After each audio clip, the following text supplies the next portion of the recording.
كلام الريكي ريكيلمي بخصوص صفقة هالاند وقنبلة بيريز اليوم وشوية أخبار، خليك معي للأخير. جاهز يا مدريدي؟ اليوم فلورنتينو بيريز حيعلن عن صفقة سوبر ستار حتنضم لنادي ريال مدريد لو فاز بالانتخابات، حتكون قنبلة وفاجعة لجميع الأندية. وحسب الموضوع خافي ميغيل يقول بأن سيس فابريغاس حيكون خليفة فليك في حال عدم استمرار فليك بعد عام 2028 مع نادي برشلونة. فابريغاس لديه علاقة جيدة للغاية مع لابورتا وديكو. فابريغاس حاليا من أفضل المدربين المتواجدين في الساحة. سيس فابريغاس قدم اداء مع نادي كومو الايطالي خرافي عالمي، يعني حيدير مع برشلونه شغل كبير مع اسماء كبيره. حتكون صفقه من العيار الثقيل لو ما استمرش فليك مع نادي برشلونه، حيكون سيس فابريغاس خيار ممتاز لنادي برشلونه. يعني حسب الموضوع فابريزو رومانو باركولا مهتمين به نادي الارسنال ونادي ليفربول. من حيكون ومن حيفوز بسباق باركولا من افضل اللاعبين حاليا متواجدين في الساحه. متوقع ان نادي ليفربول الاقرب لصفقه باركولا. حسب الموضوع ديفيد اورنستين يقول صراع بين مانشستر سيتي ونادي ليفربول بشان صفقه ديوماندي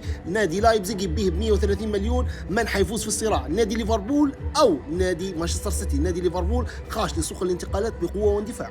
رسميا نادي ليفربول اليوم او بكره بالكثير حيتم الاعلان عن صفقه جديده، المدرب الجديد إيراولا. رسميا وحسب صحيفه سكاي سبورت تقول بان نادي بايرن ميونخ اتفق مع اللاعب ناتانيال، ان شاء الله غير نقول في الاسم صح، اللاعب يرغب في الانتقال الى نادي بايرن ميونخ، ولكن اللي معطل الصفقه اللاعب فرانكفورت يبي اللاعب ب 60 مليون يورو. اللاعب اتفق مع كومباني بعقد مدة 5 سنوات. هل اللاعب حيكون للاعب بايرن ميونخ او لا؟ الريكي ريكيلمي يرد على انتقادات وكيل ووالد هالاند. الريكي ريكيلمي يقول انني كنت مع هالاند شخصيا قبل فتره قصيره، اصبحت رئيسا، سوف يصبح هالاند لاعب لنادي ريال مدريد رسمي. يقول كذلك لقد وقعت ضمان قانوني موثق لدى كاتب العدل، ملزم قانونيا بانني سوف اتعاقد مع هالاند. كلام الريكي ريكيلمي، هل حنشوف والد هالاند ووكيل اعمال هالاند يكذب الريكي ريكيلمي او الريكي ريكيلمي يطلع مع حق وحيكون الشيء هذا صحيح 100%؟ حنشوفوا شنو حيصير، حنبلغكم اول باول. ما تنساش اللايك والمتابعه باش يوصل لك كل جديد وموثوق.